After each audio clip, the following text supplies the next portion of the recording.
आज की इस विस्तृत चर्चा में हम कृषि क्षेत्र की एक ऐसी तकनीक का विश्लेषण कर रहे हैं जो सीधा खेतों तक पहुंच रही है। मतलब हमारे पास जो रिसर्च और डेटा है आज के डीप डाइव के लिए, उसका मुख्य विषय सॉइलो नाम का एक प्रोडक्ट है। सॉइलो, जो कि दुनिया का पहला AI integrated 9-in-1 portable soil testing device है। बिल्कुल। और इस विश्लेषण का मुख्य उद्देश्य इस डिवाइस की तकनीक, इसके व्यावसायिक मॉडल और जमीनी रणनीतियों को समझना है। असल में ये कृषि से जुड़ी एक बहुत पुरानी समस्या को डेटा के जरिए सुलझाने का दावा कर रहा है। हाँ, और ये समस्या कितनी गंभीर है ये समझना जरूरी है। जरा सोचिए, आज भी एक किसान को अपनी मिट्टी की जांच के लिए औसतन 25 किलोमीटर दूर किसी लैब तक जाना पड़ता है। फिर वहां पैसे देकर रिपोर्ट के लिए 15 से 30 दिन का इंतजार करना पड़ता है, जो कि एक पूरी फसल के चक्र को बिगाड़ सकता है। सही कहा। मतलब सर्दियों में लेट होने वाली ट्रेनों से भी ज्यादा लंबा इंतजार अक्सर इन लैब की रिपोर्ट का होता है। और जब रिपोर्ट आती है तो वो आम किसान की समझ से बिल्कुल बाहर होती है। लेकिन जो दस्तावेज हमारे सामने हैं वो बताते हैं कि यही जांच अब खेत में खड़े होकर सिर्फ 30 सेकंड में हो सकती है, वो भी बिना इंटरनेट के। ये जो 30 सेकंड वाली बात है ना, ये सुनने में किसी साइंस फिक्शन जैसी लगती है, लेकिन इसके पीछे का विज्ञान और समस्या का दायरा बहुत वास्तविक है। पूरी दुनिया में कृषि क्षेत्र एक बहुत बुनियादी समस्या से जूझ रहा है, जिसे हम डेटा विदाउट डायरेक्शन यानी बिना दिशा के डेटा कह सकते हैं। बिना दिशा के डेटा, इसे थोड़ा और आसान भाषा में समझे तो? देखिए, जब हफ्तों के इंतजार के बाद वो लैब रिपोर्ट आती भी है तो उसमें सिर्फ कुछ जटिल नंबर होते हैं, इलेक्ट्रोकेमिकल वैल्यूज और वैज्ञानिक आंकड़े होते हैं। मिट्टी में नाइट्रोजन का स्तर 40 है या 60, ये जानना एक बात है, लेकिन उस 40 या 60 के स्तर का आज बोई जाने वाली फसल पर क्या असर होगा, ये किसान को कोई नहीं बताता। मतलब इसके लिए कितने किलो खाद डालनी है, ये जानकारी वहां गायब होती है। बिल्कुल। सॉइलो का असल काम सिर्फ डेटा इकट्ठा करना नहीं है, बल्कि उस कच्चे डेटा को एक दिशा देना है ताकि उस पर तुरंत कोई कदम उठाया जा सके। और अगर इस डेटा पर सही समय पर कदम न उठाया जाए तो उसका सीधा असर किसान की जेब पर पड़ता है। दस्तावेजों में दिए गए आंकड़े बहुत स्पष्ट करते हैं कि वर्तमान व्यवस्था किसान के लिए आर्थिक रूप से कितनी नुकसानदेह है। वित्तीय नुकसान काफी बड़ा है असल में। हाँ, एक आम परीक्षण पर 600 से 800 रुपए का खर्च आता है। समय पर जानकारी ना मिलने के कारण किसान अंदाजे से यूरिया या अन्य रसायन डाल देता है, कभी जरूरत से ज्यादा तो कभी बहुत कम। रिपोर्ट के अनुसार इस गलत अनुमान की वजह से किसान को प्रति एकड़ प्रति मौसम लगभग 25,000 रुपए का नुकसान उठाना पड़ता है। और ये नुकसान सिर्फ खराब फसल तक सीमित नहीं है। रसायनों पर हुए व्यर्थ खर्च और मिट्टी की गिरती गुणवत्ता के रूप में भी ये सामने आता है। इस नुकसान को अगर हम बड़े पैमाने पर देखें तो तस्वीर और भी चिंताजनक हो जाती है। वो कैसे? ये केवल एक किसान के कुछ हजार रुपयों का मामला नहीं है। हमारे पास जो संदर्भ सामग्री है उसमें वैश्विक मिट्टी क्षरण को एक बड़े खतरे के रूप में चिन्हित किया गया है। उदाहरण के लिए ईशा फाउंडेशन के सेव सॉइल आंदोलन या सॉइल हेल्थ कार्ड जैसी पहलों का जिक्र इन दस्तावेजों में एक पृष्ठभूमि के तौर पर किया गया है। अच्छा, मतलब वैश्विक स्तर पर जो मिट्टी की गुणवत्ता तेजी से गिर रही है, ये उससे भी जुड़ा है। हाँ, ये संदर्भ बताते हैं कि बिना ये जाने कि मिट्टी को असल में किस पोषक तत्व की जरूरत है, अंधाधुंध फर्टिलाइजर का उपयोग मिट्टी को बंजर बना रहा है। इसलिए एक ऐसा समाधान जो तुरंत और सटीक जानकारी दे सके, वो सिर्फ एक व्यावसायिक अवसर नहीं है, बल्कि एक वैश्विक आवश्यकता बनती जा रही है। इन भारी भरकम समस्याओं के बीच मुझे लगता है इस तकनीक को विकसित करने वाली टीम का बैकग्राउंड देखना बहुत दिलचस्प है। सोइलो के जो संस्थापक हैं, अदिति मिश्रा जो सीईओ हैं, और दिव्यांश द्विवेदी जो सीईओ हैं, ये दोनों इलेक्ट्रॉनिक्स इंजीनियर हैं। और ऐसा नहीं है कि ये उनका पहला स्टार्टअप है। बिल्कुल नहीं। दस्तावेजों के अनुसार 2018 में भी इन्होंने एक स्टार्टअप शुरू किया था जिसने अमेरिकी वीसी से फंडिंग प्राप्त की थी और $2 मिलियन से अधिक का रेवेन्यू जनरेट किया था। अदिति का ज़ेनपैक्ट और हाइरीडियस जैसे बड़े उद्यमों के साथ काम करने का अनुभव है। और दिव्यांश ने कई राज्य सरकारों के साथ एमएसएमई प्रोजेक्ट्स पर काम किया है। हाँ, तो ये अनुभव इस नए उद्यम में कैसे काम आ रहा है? देखिए, हार्डवेयर और डीप टेक स्पेस में ये पिछला अनुभव बहुत अहम हो जाता है। जब कोई कंपनी ऐसा हार्डवेयर बना रही हो जिसे भारत के दूर दराज के गांव में धूल, धूप और बारिश के बीच काम करना है, तो वहां सिर्फ एक अच्छी लैब प्रोटोटाइप से काम नहीं चलता। वहां असली परीक्षा होती है प्रोडक्ट की। बिल्कुल। वहाँ सप्लाई चेन, मैन्युफैक्चरिंग और स्केलेबिलिटी की गहरी समझ चाहिए होती है। उनका जो विजन सामने रखा गया है कि 2035 तक सॉइलो को कृषि क्षेत्र में एक घरेलू नाम बनाना है, वो इसी अनुभव पर टिका है। कंपनी ने अपनी कोर फिलॉसफी किसानों का लाभ कंपनी के लाभ से बड़ा है रखी है। फार्मा फर्स्ट मानसिकता। हाँ, व्यापारिक दृष्टिकोण से ये फार्मा फर्स्ट मानसिकता लंबे समय तक ग्राहकों का भरोसा जीतने की एक बहुत ही व्यावहारिक रणनीति है। रणनीति पर आगे बात करने से पहले जरा इसकी तकनीक को समझते हैं।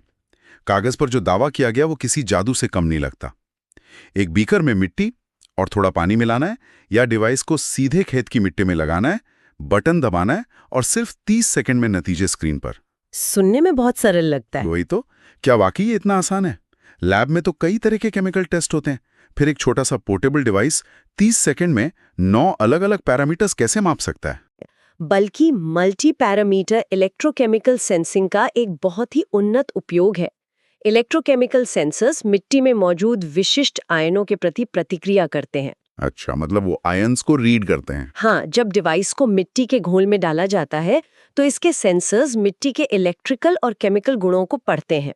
ये डिवाइस एक साथ 9 महत्वपूर्ण चीजें मापता है। इसमें बुनियादी पैरामीटर्स जैसे पीएच, तापमान और नमी शामिल हैं। ये तो बेसिक हो गए। इसके अलावा इलेक्ट्रिकल कंडक्टिविटी और लवणता यानी सैलिनिटी मापी जाती है और सबसे महत्वपूर्ण प्रमुख पोषक तत्व यानी नाइट्रोजन, फास्फोरस और पोटेशियम का स्तर। बात यहीं खत्म नहीं होती, ये जिंक, आयरन, बोरॉन जैसे माइक्रोन्यूट्रिएंट्स का भी विश्लेषण करता है। ये सब एक ही डिवाइस में? क्योंकि आमतौर पर इन सभी पैरामीटर्स के लिए लैब में अलग-अलग मशीनों का उपयोग होता है ना? बहुत समय लगता है। यहाँ एक ही चिप पर कई सेंसर्स को एकीकृत करके इस प्रक्रिया को सेकंडों में समेट दिया गया है। हार्डवेयर अपनी जगह है, लेकिन मुझे लगता है कि इस पूरे इकोसिस्टम का असली दिमाग इसका मोबाइल ऐप है। हमारे नोट्स बताते हैं कि फार्म इनसाइट्स नाम का ये एआई ऐप पूरी तरह से ऑफलाइन काम करने में सक्षम है। और ये बहुत ही क्रिटिकल फीचर है। हाँ, क्योंकि दूर दराज के खेतों में इंटरनेट कनेक्टिविटी की उम्मीद करना बेमानी है। डिवाइस से जो डेटा जनरेट होता है वो ब्लूटूथ के जरिए ऑफलाइन ऐप में जाता है और फिर एआई उस कच्चे डेटा को स्थानीय भाषा में निर्देशों में बदल देता है। सही कहा। ये किसान को ये नहीं बताता कि आपका नाइट्रोजन लेवल कम है, बल्कि ये सीधे सुझाव देता है, जैसे इतने किलो यूरिया डालें, सिंचाई कम करें या फसल पर कीट के हमले का जोखिम है। बिल्कुल, और यही वो कड़ी है जो डेटा विदाउट डायरेक्शन की समस्या को खत्म करती है। एआई इंजन का ऑफलाइन काम करना और स्थानीय भाषा में सटीक निर्देश देना तकनीक को जमीनी स्तर पर अपनाने में आने वाली सबसे बड़ी मनोवैज्ञानिक बाधा को दूर करता है। मतलब किसान को वो भाषा समझ आती है जो ऐप बोल रहा है। हाँ, इस एआई को सरकारी कृषि डेटा सेट और कंपनी के अपने प्रोप्राइटरी डेटा पर प्रशिक्षित किया गया है, जिससे ये अलग अलग क्षेत्रों की मिट्टी और मौसम के हिसाब से कस्टमाइज सुझाव दे पाता है। और सबसे दिलचस्प बात यह है कि कंपनी सिर्फ समस्या बताकर पीछे नहीं हट रही है। उन्होंने एक क्लोज्ड लूप इकोसिस्टम भी बनाया है। सही कहा। सॉइल आरएक्स सीरियम के माध्यम से वे मिट्टी की कमियों को दूर करने के लिए सीधे उत्पाद भी उपलब्ध करा रहे हैं, यानी टेस्ट से लेकर ट्रीटमेंट तक का पूरा चक्र एक ही जगह पूरा हो रहा है। अब अगर इसके अर्थशास्त्र और बिजनेस मॉडल की तरफ मुड़ें तो जो आंकड़े हैं वे काफ़ी ध्यान खींचने वाले हैं। इस क्षेत्र का जो टोटल एड्रेसेबल मार्केट है वो 2025 के लिए लगभग $6.5 बिलियन आंका गया है। तो बहुत बड़ा बाजार है ये। हाँ, बाजार में पहले से मौजूद विकल्पों को देखें तो भू परीक्षक नाम का डिवाइस करीब 1,20,000 रुपये में आता है। एक दूसरा विकल्प सॉइल सेंस है जिसकी कीमत 65,000 रुपये है। और इन सब के मुकाबले सॉइलो की कीमत मात्र 16,000 रुपये रखी गई है। यही बात है, इतनी कम कीमत देखकर पहली नजर में लगता है कि शायद कंपनी नुकसान सहकर बाजार पर कब्जा करने की कोशिश कर रही है। पहली नजर में ऐसा लग सकता है, लेकिन यूनिट इकोनॉमिक्स का गहराई से विश्लेषण करने पर कहानी कुछ और ही निकलती है। अच्छा, तो इसके पीछे का गणित क्या है? देखिए, हार्डवेयर स्पेस में मार्जिन अक्सर बहुत कम होते हैं, लेकिन यहाँ स्थिति अलग है। 16,000 रुपये की सेलिंग प्राइस के बावजूद डिवाइस की मैन्युफैक्चरिंग कॉस्ट यानी कॉग्स सिर्फ 7,000 रुपये है। कस्टमर एक्विजिशन कॉस्ट को 2,000 रुपये माना गया है। मतलब हर डिवाइस पर कंपनी को 7,000 रुपये का शुद्ध लाभ हो रहा है। बिल्कुल।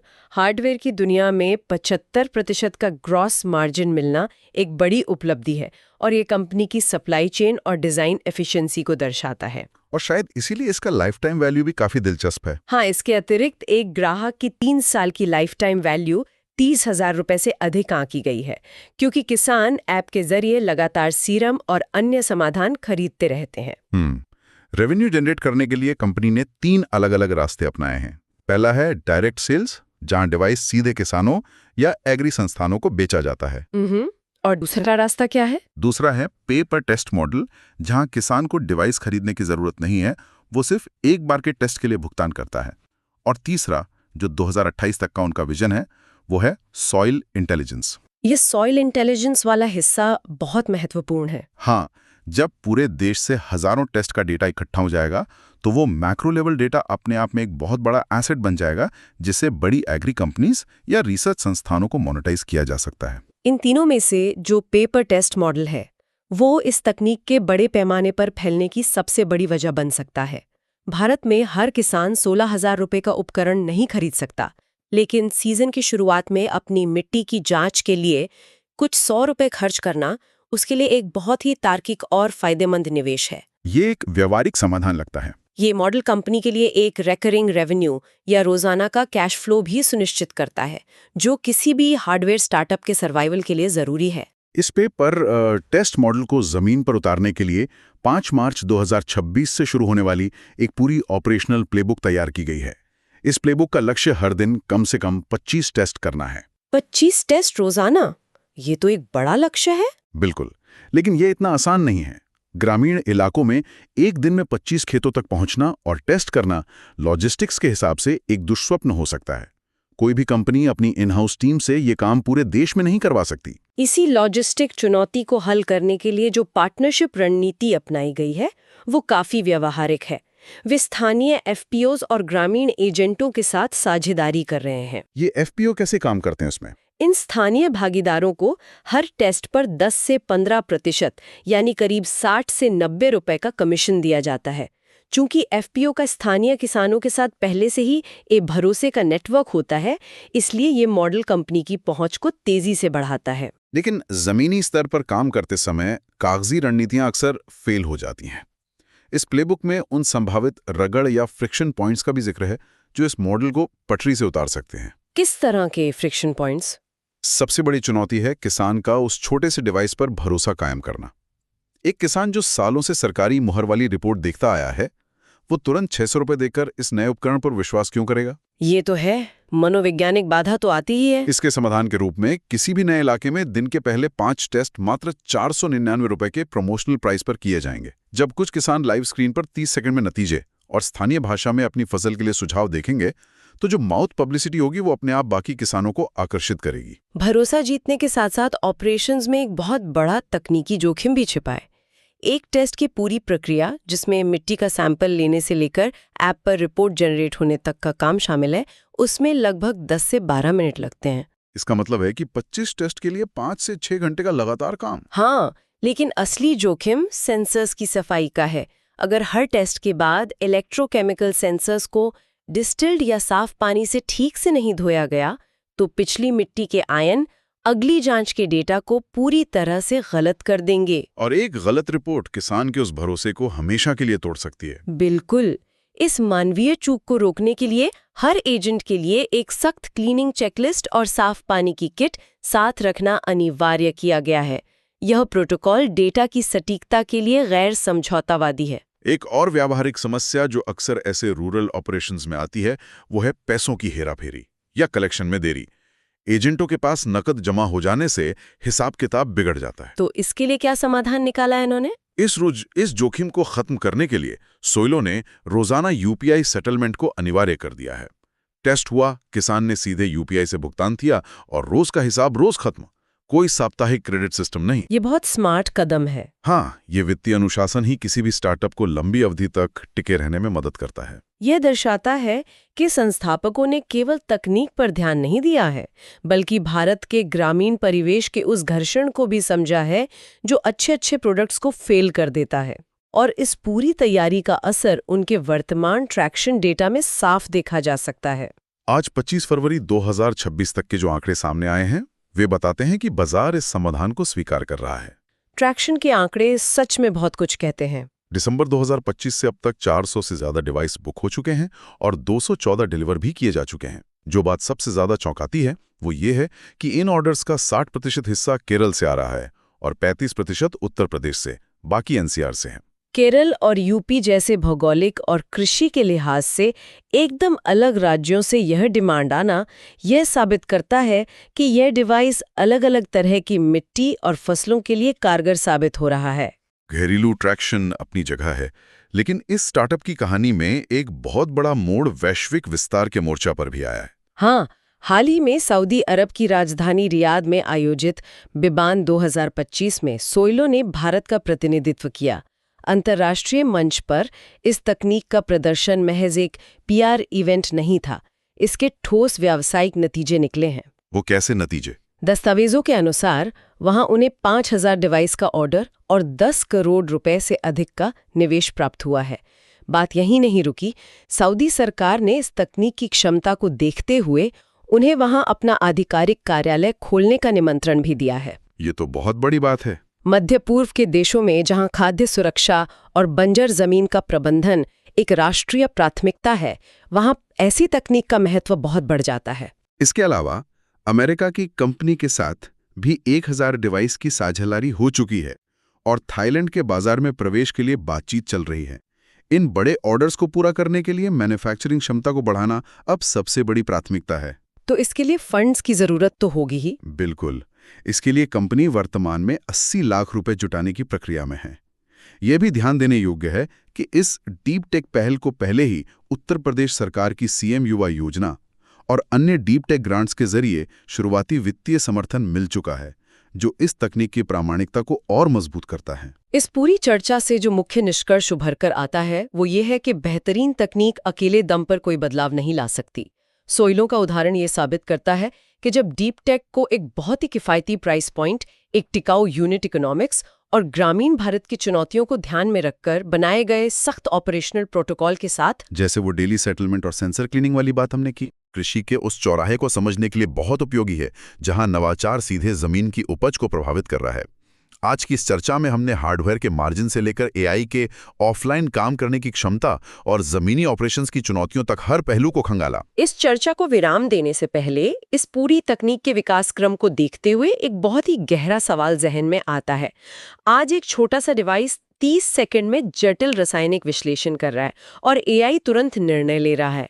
ये तकनीक तेजी से सीख रही है। ये सोचने वाली बात है। तो अगर कोई सोचे कि क्या हम उस भविष्य की ओर तेजी से नहीं बढ़ रहे हैं जहां आर्टिफिशियल इंटेलिजेंस पूरी तरह से स्वायत्त हो जाएगा, एक ऐसा समय जहां बीज बोने से लेकर पानी और खाद की मात्रा तय करने और फसल काटने तक का पूरा चक्र बिना किसी मानवीय हस्तक्षेप के सिर्फ सेंसर्स और एआई एल्गोरिदम के भरोसे चलेगा, ताकि दुनिया की खाद्य आपूर्ति को ऑटो पायलट पर प्रबंधित किया जा सके। ये सवाल वाकई में कृषि के भविष्य को लेकर एक नई बहस को जन्म देता है। क्या स्वायत्त तकनीक इंसानी अनुभव की जगह ले पाएगी? ये देखना बहुत दिलचस्प होगा। आज के इस डीप डाइव में इतने महत्वपूर्ण विषय के विभिन्न पहलुओं को गहराई से समझने में बहुत नई जानकारियां सामने आईं। अगली बार एक नए विषय और नए विश्लेषण के साथ फिर हाजिर होंगे। तब तक नई चीजें एक्सप्लोर करते रहें।